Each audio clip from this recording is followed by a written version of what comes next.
Karibu sana mtazamaji wetu. Huku milipuko ikiendelea, umati mdogo wa watu ulikusanyika na kusherehekea kwenye mitaa ya Khan Yunus kusini mwa Gaza katika saa za mapema za Alhamisi asubuhi, wakiimba na kucheza gizani baada ya kupokea taarifa za makubaliano ya mpango wa kusitisha mapigano.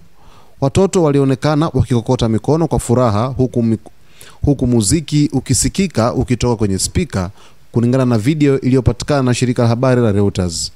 Habari hiyo ilienea taratibu, huku wengi wakiweza kuijua tu walipoamka kutokana na muda wa usiku na ukosefu wa mtandao wa internet. Hata hivyo, kufikia alfajiri kulikuwa na hisia kubwa ya furaha na faraja, amesema msemaji wa UNICEF katika Gaza. Hizi ni wakati unaoonekana kuwa historia, muda mrefu uliosubiriwa na wananchi wa Palestina baada ya miaka miwili na mauaji ya kimbari ambayo ilifanywa kwa kiburi dhidi ya watu wa Palestina, alisema Khalid Shaat, mkazi wa Khan Yunus, kulingana na Reuters.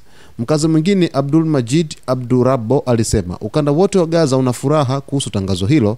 Watu wote wa Kiarabu, watu wote wa dunia wana furaha kwa mpango wa kusitisha mapigano na kumalizika kwa kuangamizwa kwa damu, alisema kulingana na Reuters.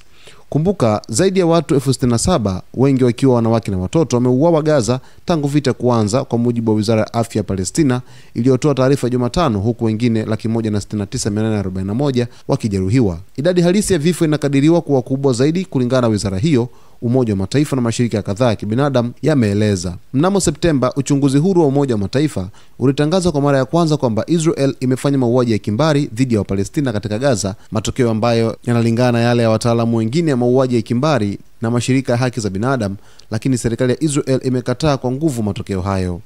Tangu vita vitangazwe kwamba vimesitishwa rasmi katika ukanda wa Gaza, furaha tele imeweza kurejea kwa wananchi wa Gaza, ambapo sasa wamepata matumaini ya kuishi upya katika maeneo yao ambayo kufuatia mashambulizi makubwa ya Israel. Usisahau kusubscribe, kulike, kucomment pamoja na kushare.